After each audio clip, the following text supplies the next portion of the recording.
Ever wondered what happens to satellites when they've served their purpose? Well, they don't simply disappear into the vast expanse of the cosmos.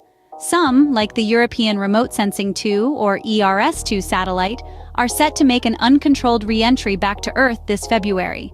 Launched from French Guiana by the European Space Agency in 1995, ERS-2 has been faithfully orbiting our planet for nearly 3 decades. Weighing in at just over 5,000 pounds, roughly the same as an adult rhinoceros, this satellite has been instrumental in studying Earth's land surfaces, oceans, and polar caps. In 2011, after a productive lifespan of 15 years, the mission was declared complete. Ground control experts began lowering its altitude, using up the remaining fuel in deorbiting maneuvers. This effort was aimed at reducing the risk of collision with other satellites and limiting the increasing cloud of space junk hovering above us. Since then, ERS-2 has been caught in a period of orbital decay, gradually getting closer to Earth with each rotation.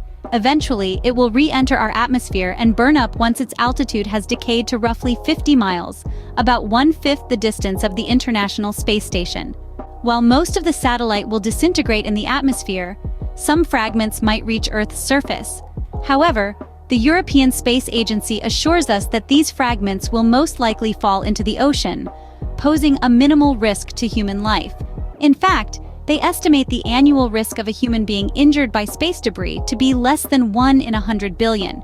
To put it into perspective, that's about 1.5 million times lower than the risk of being killed in an accident at home and 65,000 times lower than the risk of being struck by lightning. Unfortunately, this is a natural re-entry, meaning ground staff have no control over its descent.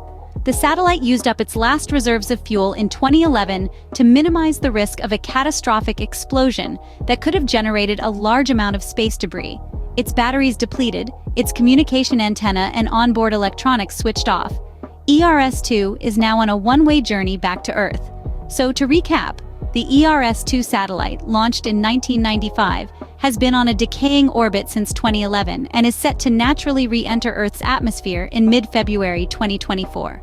While some fragments might reach Earth, the risk to human life is extremely low.